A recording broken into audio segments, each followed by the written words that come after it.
Judges chapter 4. And the people of Israel again did what was evil in the sight of the Lord after Ehud died. And the Lord sold them into the hands of Jabin, king of Canaan, who reigned in Hazor.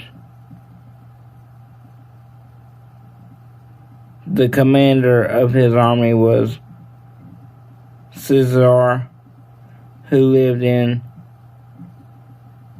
Harosheth-hagoyim. Then the people of Israel cried out to the Lord for help, for he had 800 chariots of iron, and he oppressed the people of Israel cruelty for 20 years. Now Deborah,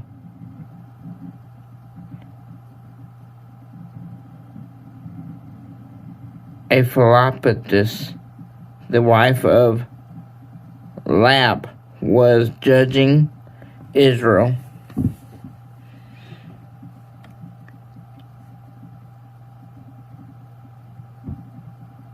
At the time, she used to sit under the palm of Deborah between Ramah and Bethel in the hill country of Ephraim. And the people of Israel came to her for judgment. She sent and summoned Barak, the son of Abinoam, from Kedesh-naphtali, and said to him, Has not the Lord, the God of Israel, commanded you, Go gather your men at Mount Tabor, taking 10,000 from the people of Naphtali and the people of Zebulun, and I will draw out Sisera, the general of Jabin's army, to meet you by the river Kishon with his chariots and his troops.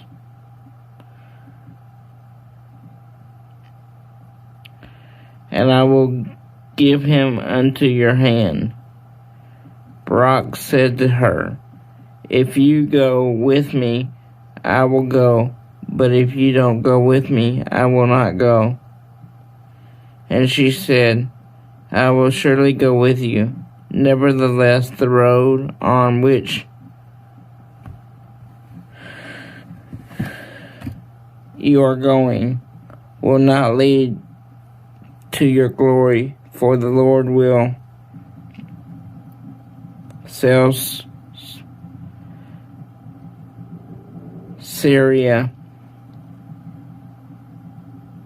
into the hand of a woman. Then Deborah arose and went with Barak to Kadesh, and Barak called out Zebulun and Naphtali to Kadesh, and 10,000 men went up into the hills, and Deborah went up with him.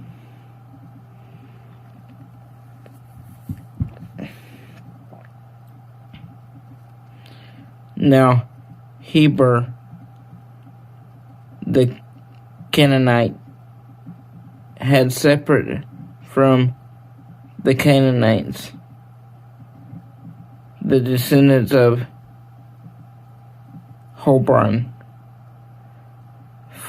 the father-in-law of Moses, and had pitched his tent as far away as the oak in Zebulun, which is near Kadesh. When Sisera was told that Barak, the son of Abinoam, had gone up to Mount Tabor, Sisera called out all his chariots, 900 chariots of iron, and all the men who were with him from Harosheth to the river Canaan. And Deborah said to Barak, "Up, for this day in which the Lord has given Sisera into your hand. Does not the Lord go before you?" So Barak went down to Mount Tabor with 10,000 men following him. And the Lord routed Sisera and all his chariots and all his army before Barak by the edge of the sword. And Sisera got down from his chariots and fled away on foot. And Barak pursued the chariots and the army to Harosheth, and all the army of Sisera fell on the edge of the sword. Not a man was left.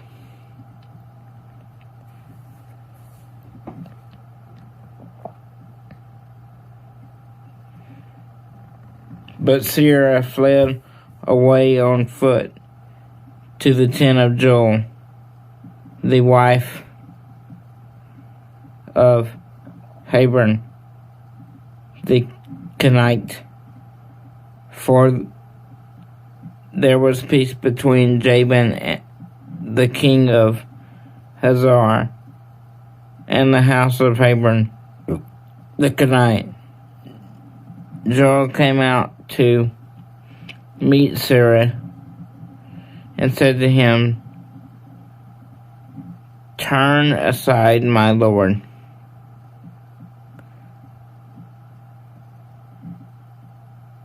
Aside to me. Do not be afraid." So turn aside to her, the tent, and she covered him with a rug. And he said to her, "Please give me a little water to drink. I am thirsty."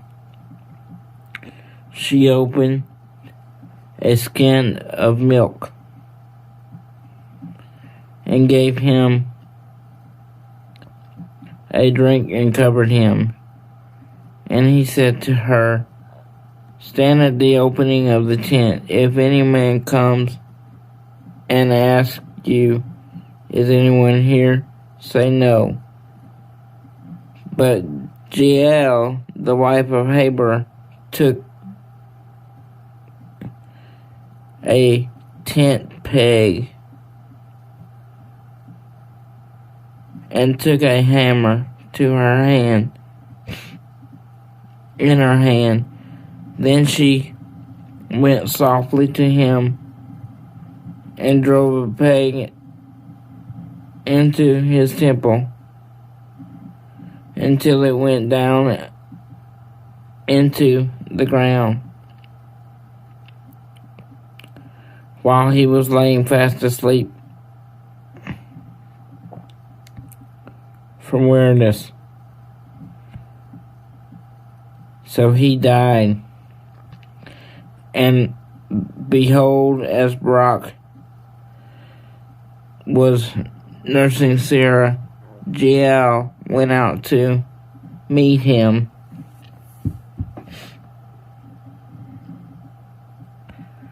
and said to him, "Come, I will show you the man whom you are seeking." So he went with her to her tent, and there lay Sisera dead, with a tent peg in his temple. So on that day God subdued Jabin, the king of Canaan, before the people came out of Israel. And the hand of the people of Israel pressed harder and harder against Jabin, the king of Canaan, until they destroyed Jabin, the king of Canaan. Thank you for listening to this chapter, and God bless you.